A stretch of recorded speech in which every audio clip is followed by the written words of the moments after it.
Folks, if you want to outfish your buddies this November and maybe humble them just a little bit, well, you're in the right place. Today I'm breaking down exactly what bass lures to throw as the temps start sliding, right? And I'm doing this video by temperature zones because conditions are all over the map right now. 70s down south, low 40s up north, and the bass are behaving totally different everywhere. So grab your coffee, grab your notepad, let's get after it. First, let's start with the temperature zone, 55 to 65 degrees. When fall water temps drop into that mid 50s to mid 60s, bass get a little moody. The easy summer bite is gone, but they are not in full winter nap mode yet. Their metabolism is slowing down and they're not chasing every bait that swims by, but they'll still crush an easy meal if it looks wounded or worth the effort. This is that in-between season where patience and finesse start to outfishing speed and power. All right, lures for this temperature zone. One, you are in prime jerkbait season. Bass are feeding up for winter, but they're lazy about it, right? They'd rather ambush something that looks half dead than chase down a sprinter. So that twitch pause motion perfectly mimics a wounded shad fluttering in that cooling water. The longer you let it hang there between twitches, just drives them nuts. This is something I've tested down on Lake Guntersville during a knucklehead event. Caught over 100 bass in a weekend, almost all of them on the Bill Lewis scope stick I pulled from a fish vault box and a Berkeley Stunna that I borrowed from a teammate. I actually think this is still it. My go-to setup's gonna be a short 6'8" medium power, moderate action rod with 12-pound fluorocarbon line, perfect for working that cadence without ripping hooks out. A buddy of mine running live scope shared this tip with me and even works if you don't have it. So when your bait gets close to the kayak to your boat, just don't reel it in slow. Pick up the cadence right at the end. That quick burst of speed can trigger followers that were just watching into finally striking. All right, so next up, guys, it's swim bait season, right? But you've got to slow it way down. The bait fish are feeling that chill too, so they're moving sluggishly, and bass are watching for the weak ones. So that's your cue to give them that lazy, dying bait fish roll. Glide baits, slowly rolled soft swim baits, both are deadly when worked around points, brush, or bait schools. The key is to look like an easy calorie, not a cardio workout. Now, personally, I like to swing for the fences with this guy right here. It's gonna be the 8-inch mag draft for this time of the year. Fall's when the big ones feed up and that oversized meal can turn followers into believers. Now, if you're wondering about the setups, the rod power, the line, how to choose between the 6, 8, and 10-inch mag drafts, I got all of that in other videos specifically for those who are fishing the mag draft. All right, next up, it is going to be jig time, right? As the water temperatures drop, crawls get sluggish, bait fish cling to structure, and some bass will hug the bottom looking for the biggest, easiest meal they can ambush. So that's why I break out the 3/8 of an ounce peanut butter jelly jig with a missile D-bomb trailer. It's like serving steak to a hungry bass. You can crawl it, you can hop it along rocks and stumps and laydowns, but don't rush it. Fall fish want slow, deliberate movement, and most anglers will overwork this presentation. So if they're chasing bait instead of hugging the bottom, swap it over to a swim jig. I like the All-Terrain Tackle Swim Jig or the 6th Sense Divine, both paired with the KVD Rage Swimmer and Ghost Shad or KVD Magic. That combo gives you the thump of a bait fish, but still looks natural in cooler water. So just slow that retrieve with pops, and boom, they will clobber it.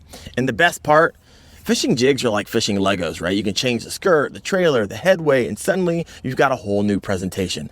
Fall's all about adjustments, and the jig lets you fine tune until that bite just clicks. All right, next up, I have this tied up all the time. It's gonna be this guy right here, the bladed jig. This is actually the big blade. So when that fall wind is blowing and the water's got a little stain to it, the chatterbait is straight up money. Bass are feeding up before winter due to instinct, and that subtle blade vibration feels like ringing the dinner bell. But this time of the year, it's not about ripping it, right? You want to slow that roll way down, just barely enough to get that blade thumping. Think of it as like idling a truck, not revving the engine. That slower, lazier vibration mimics a wounded baitfish barely staying alive. And that's exactly what those cold, lethargic bass are hunting for. A short pause or hesitation in your retrieve adds that dying shad drama they just can't resist. Let it wobble, then let it flutter, and a lot of times that's when the bite will happen. As for gear, I like Cashin's chatterbait rod paired with a 7.5-to-1 or 8-1-to-1 reel and 12 to 15 pound fluorocarbon, or you can run braided mainline to a fluorocarbon leader. I'm a Z-Man guy. I love Z-Man's chatterbaits, and so some of the things I'm using, definitely using the baby jackhammer. I'm going to be using this guy. This is going to be the Project Z. It's going to be the weedless. Pretty sweet. I also love the jackhammer. Have those hooked up. Also have these guys, which is going to be the Evo Elites. I got basically black and blue, white and green pumpkin. Those are all the colors that I go with. Now for the trailer, I'm going to be one of two, which is going to be the chatter shad or the razor shad. So I'll throw the links to all this stuff down in the description below, but these things are money. Now, a quick hook set tip on the chatterbait. Now, when you feel that thump, don't swing right away. Pause for just a split second. The average human reaction time to touch is only about 120 to 170 milliseconds, right? That's lightning fast, but that is not always in your favor. Most anglers set the hook the moment they feel that pressure, but what they're actually feeling is a vortex from that bass inhaling the bait. That lure is still getting pulled in when bam, you rip it right back out of their mouth. So that tiny pause is going to give that fish time to fully eat before you drive that hook home. All right, next lure we have right here. This is going to be a spinnerbait. Fall and spinnerbaits go together like coffee in a cold morning, right? By now, those spring-born bait fish have grown up and the bass know it. They're bulking up before winter, looking for the biggest, easiest meal they can find. Now, this is the time to match your blades to the local forage and get right into the mix. Target the backs of creeks, channel swings, and wind-blown banks, and don't be afraid to smash that spinnerbait into cover, into structure. Every deflection off a stump or a rock is a chance to trigger a reaction bite. Now, as the temperatures drop through the fall, tweak your blades. Early fall, double willow leaf, right? Mid-fall, mix a willow with a Colorado blade for that balance to slow it down a little bit. And then the late fall, you want to get a double Colorado blade for that slow thumping vibration they can feel in that cold, murky water. All right, and here's the secret sauce about the spinnerbait. Every so often, just kill it. Right? Just stop your retrieve for a heartbeat. And that sudden pause makes it look like a stunned shad fluttering down. And that's usually when the bass will ambush that bad boy. Now, fish it just by slow rolling it until the blade barely hums. And when you feel like you're fishing it too slow, slow it down even more. That's the fall spinnerbait magic. All right, so now I'm going to switch temperature zones on you. So now we're going to talk about that 50 to 55 degree mark. Now, once the temperature dips into the low 50s, things really start to slow down. Bass metabolism drops, their strike zone shrinks, and the feeding windows get shorter. But that bite's still there if you adjust your pace and pick your lures wisely. You can still catch them on the same baits we've already talked about, those jerk baits, those jigs, those chatterbaits, and spinner baits.